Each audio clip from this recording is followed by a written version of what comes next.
o Atlético Mineiro passa pelo Fluminense, um gol polêmico, teve um lance polêmico ali do Paulinho com o Martinelli no segundo gol do Atlético Mineiro, mas antes da polêmica, tem que falar do Daverson. Cara, o Daverson tem uma estrela absurda e outra, eu acho que o Daverson é menos valorizado do que ele merece, tá? Porque eu acho que às vezes quando a gente tem umas figuras muito carismáticas, muito engraçadas, às vezes leva-se muito essa pessoa na brincadeira e o cara acaba sendo menos valorizado do que ele merece. Eu vou dar um outro exemplo, o Rodinei. O Rodinei, na minha opinião, mereceria ser mais valorizado do que ele é no futebol brasileiro. Só que como ele era muito brincalhão, muito engraçado, às vezes as pessoas tornam personagem e jogam para baixo o futebol. E o Daverson é sim um bom centroavante, é um cara que faz gol por onde ele passa, fez muitos gols no Cuiabá, fez gols decisivos no Palmeiras, inclusive gol de título de Libertadores em cima do Flamengo. E, cara, hoje fez 2 gols difíceis, hein? É bom deixar claro, o primeiro gol foi dificílimo, uma cabeçada dificílima, e o segundo é um cruzamento complicado. Você vê, o Caleri perdeu um mais fácil do que o dele. E o Daverson fez o gol. E o mais foda de tudo, eu vi uma imagem do Daverson depois do jogo, que ele entra no vestiário, ele cumprimenta todo mundo. Ele cumprimenta roupeiro, ele cumprimenta a faxineira, ele cumprimenta a menina que tá ali tomando conta das grades, ele cumprimenta os seguranças do Galo, ele cumprimenta os seguranças da MRV Arena, ele cumprimenta todo mundo e diz: vocês fazem parte disso, vamos! Olha a humildade desse moleque. Então eu digo, ele merece muito ter a estrela que tem.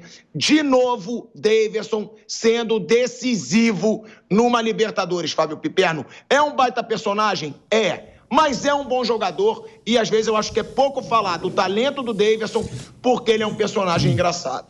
O menino maluquinho teve hoje, talvez, tecnicamente falando, o principal jogo da carreira dele. Claro que a final lá de 2021 em Montevidéu vai ser mais lembrado porque foi um jogo de uma final de Libertadores, de uma decisão de Libertadores.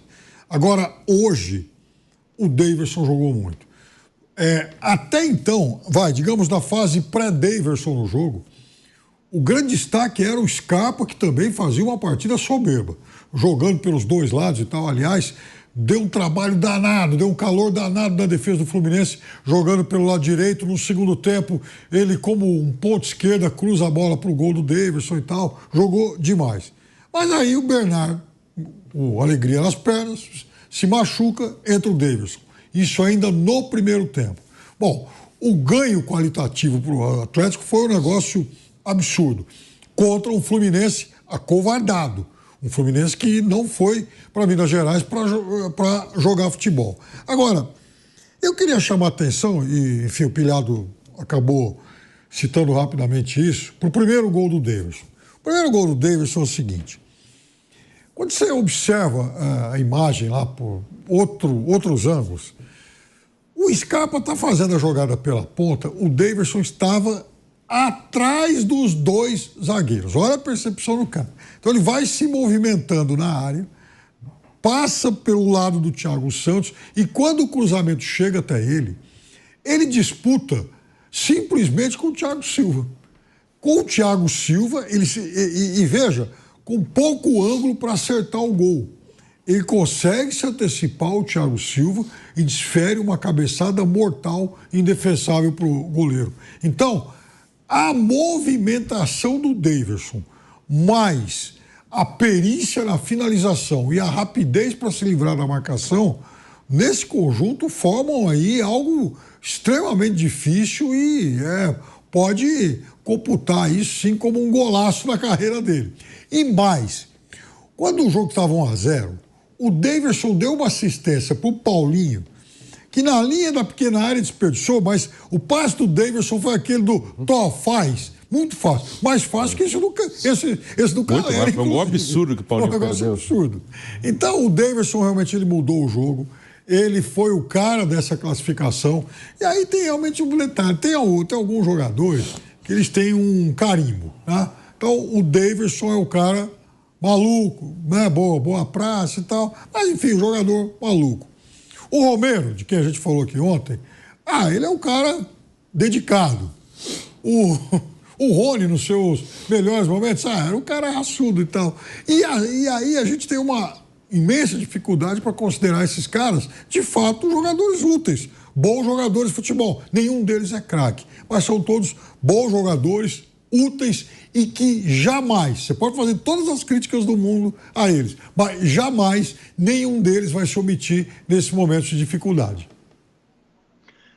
Ô Bruno? A gente tá falando do Daverson, cara, e eu digo que eu acho injusto, porque por onde ele passou, ele teve bons momentos.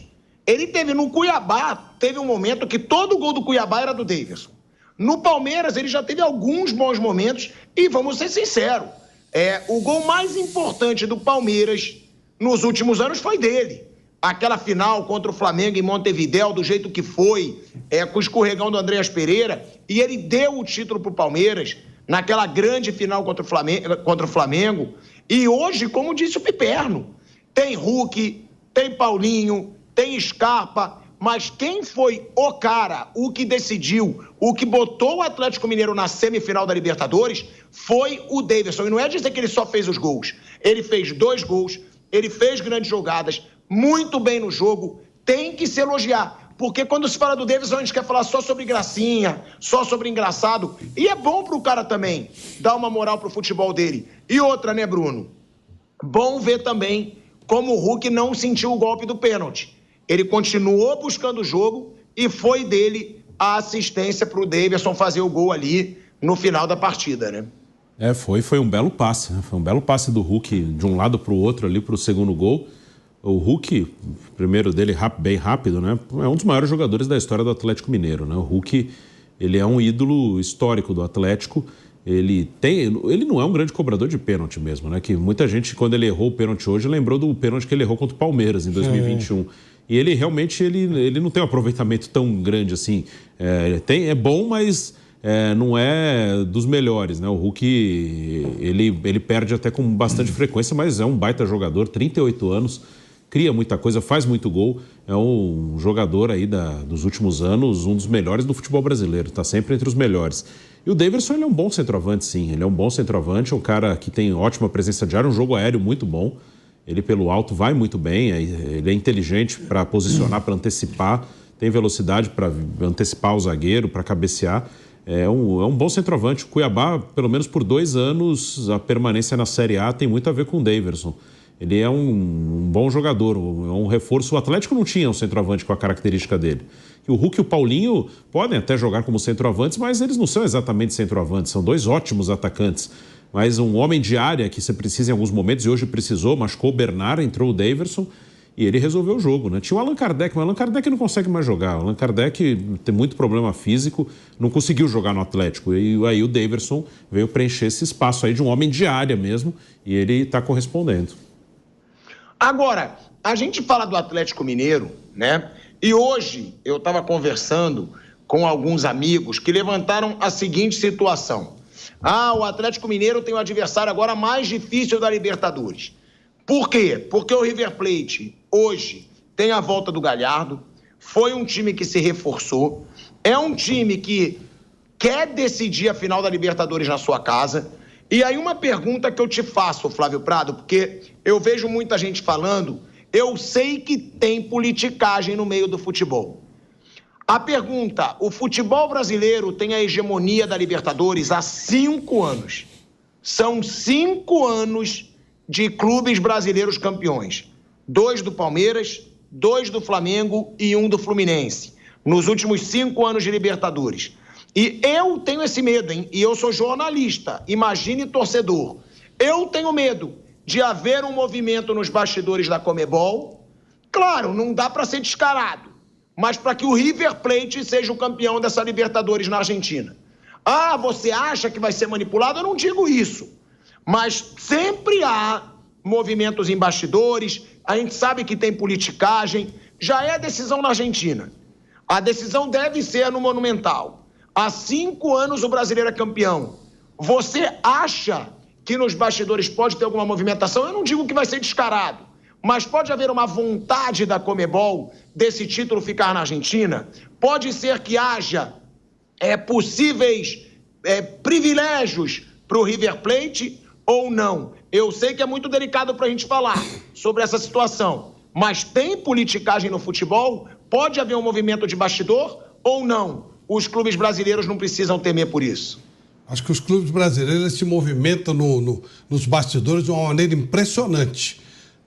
Muito provavelmente os que mais se movimentam em bastidores são os brasileiros. Passa muito por isso também alguns títulos que o futebol brasileiro ganhou de Libertadores historicamente. Há movimento de bastidores de todo lado. Então tem pró-River, tem pró-Botafogo, tem pró-Flamengo, tem pró-Peñarol, tem pró-tudo. Eles, Atlético Mineiro, todo mundo se movimenta. E a Sul-Americana é um local onde você negocia, né? É um lugar, não. É uma central de negociações. Então acho que todo mundo vai mexer os seus pauzinhos e acho difícil ter, digamos, uma influência de arbitragem. Então isso os árbitros são ruins pra caramba, né? E o árbitro ruim é difícil ele roubar, ele não consegue, ele é muito ruim.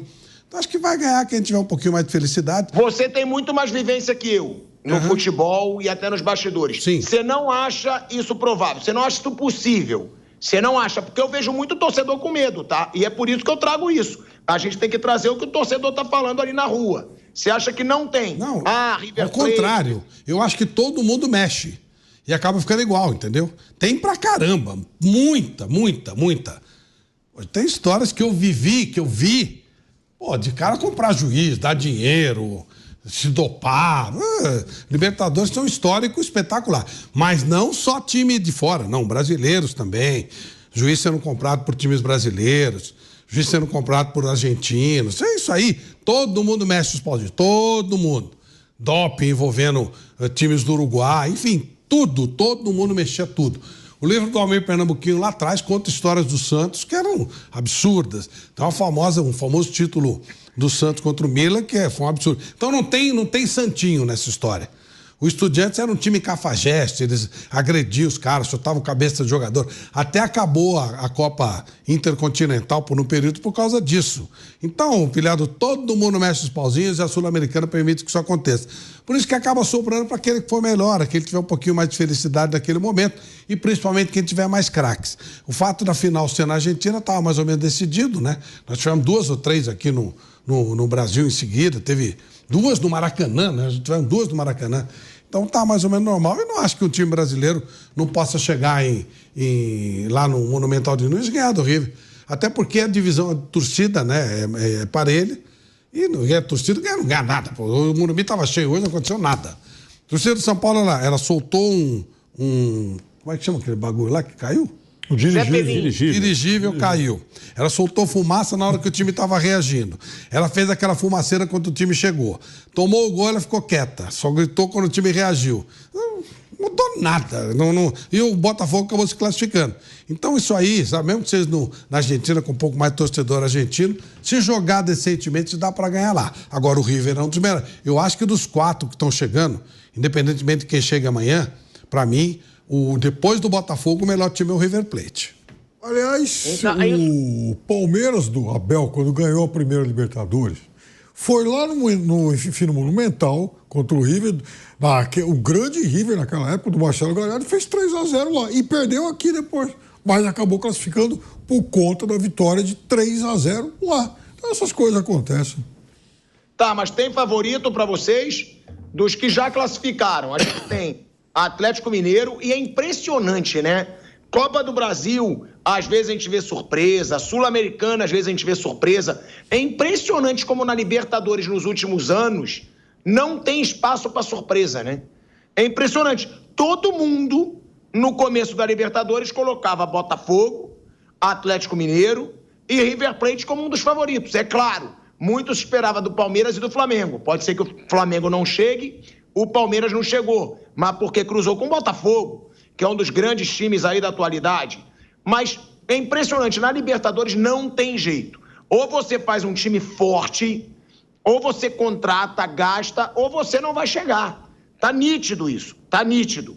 E aí eu pergunto para vocês, desses 3 até agora, tem algum favorito? E quem vocês acham que passa amanhã para a semifinal, para enfrentar o Botafogo? Peñarol com a vantagem, depois daquele papelão do Flamengo, do Tite no Maracanã, mas o Flamengo é um time melhor.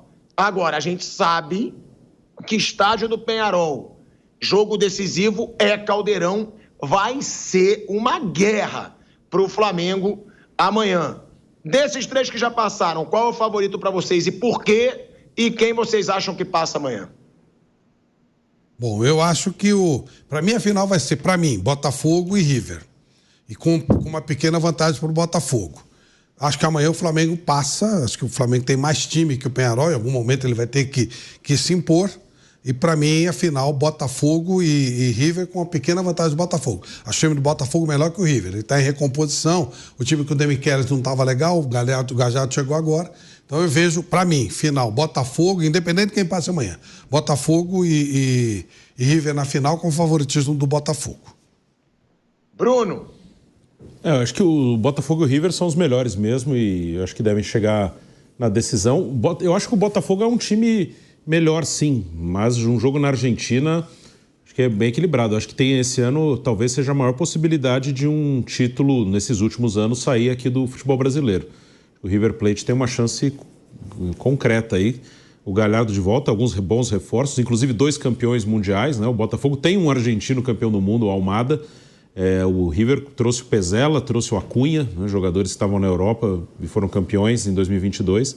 Então, acho que eu coloco o River um pouco à frente num palpite aí, mas acho que vai ser uma final River e Botafogo. E por ser na Argentina, eu coloco o River um pouco à frente. E amanhã acho que é um duelo que ainda está aberto, mas eu acho que passa o Peñarol. Pela vantagem que tem, acho que passa o Peñarol, mas está vivo o Flamengo. Não é um duelo definido, bem longe disso. A gente tem, Piperno, passando para você, e aí depois eu queria que também o Bruno falasse desse River Plate, né? Porque tem muita gente que não acompanha, eu inclusive. Eu só vejo jogo da Libertadores. Mas tá jogando essa bola toda realmente? Ou é só porque vai ser a final na Argentina que vocês acham que o River pode ser aí um dos favoritos ao título? Mas pode falar seus palpites antes, Piperno. Eu acho que do lado dos clubes cariocas, Botafogo vai ser o finalista. Também acho que passa o Peñarol. O Flamengo acho que tem mais time, tem até condição de vencer o jogo e tal. Mas eu acho que passa o Peñarol. O Peñarol dificilmente deixa de confirmar essa classificação depois de ter obtido essa vantagem fora. E veja, o Flamengo seria melhor, bem melhor que o Peñarol, se fosse um Flamengo completo também. O Flamengo sem o Pedro, sem o Cebolinha, que estava bem, o Luiz Araújo, tal, já não é também tão melhor que os outros assim. Mas, e até por isso eu acho que avança o Peñarol. Do outro lado, o River se reforçou muito agora nessa última janela. O River do primeiro semestre não era esse River que está jogando agora, mas é um River que tem jogado bem. Não tem feito partidas espetaculares agora, mesmo contra o Colo-Colo não foi. Mas no final de semana, por exemplo, ganhou lá na Bombonera o Superclássico. Pezzella, que o Bruno citou, jogou, enfim, participou desse jogo, estava em campo de novo. Mas, assim, tem um time que para mim é uma grande incógnita. Porque esse eu também acho que tem um ótimo elenco. O Atlético Mineiro. Não, faz uma temporada muito ruim no futebol, faz um péssimo campeonato brasileiro. Mas vamos lá, pegando só o ataque para a gente não ter que avaliar o time todo. Olha, ele tem o Hulk, Paulinho, chegou agora o Scarpa, que está bem, Bernard, tem a opção de entrar o Davidson. Então tem muita gente com poder de definição. Tem o Vargas aí. O Vargas, tem um monte de jogador. Agora, não é um time que tem jogado bem. Hoje foi uma exceção, hoje fez uma belíssima partida. Mas,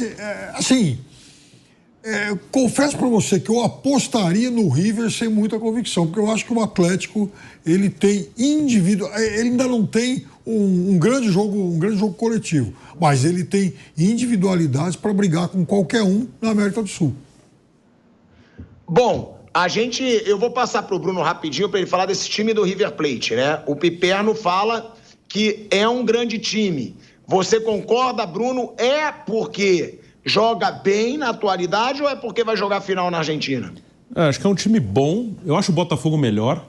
Se fosse uma final em 2 jogos, eu penderia mais pro Botafogo num palpite, se fosse o ida e volta. Acho que um jogo só na Argentina tem um peso. É um time bom, mas é um time que está sendo formado agora. O Galhardo voltou há pouco tempo. Esses reforços, os dois que foram campeões na Copa, o Pezzella e o Acunha, chegaram agora. O Bustos, que estava no Inter, lateral direito, também chegou agora. O Messa acho que já está mais um tempinho. Trouxe de volta o Craneviter também. Craneviter, volante. Campeão em 2015. O Messa é um meia que jogou a Copa de 2018, estava no futebol mexicano há um tempo. Goleiro bom. O Barco é um bom meia, que era do Independiente, foi para os Estados Unidos. O Borja está fazendo gol. O Borja, que era do Palmeiras, ele é um dos artilheiros da América do Sul no ano. É um time bom. Eu acho o Botafogo melhor. Como eu falei, em 2 jogos, acho que o Botafogo teria uma chance maior de ganhar. Um jogo, imaginando essa final, né? Claro que ainda tem muita coisa, né? A gente tá. Eu acho que são os 2 maiores candidatos, na minha opinião. Mas um jogo só na Argentina, um bom time que tem o River, eu acho que é uma boa vantagem para eles.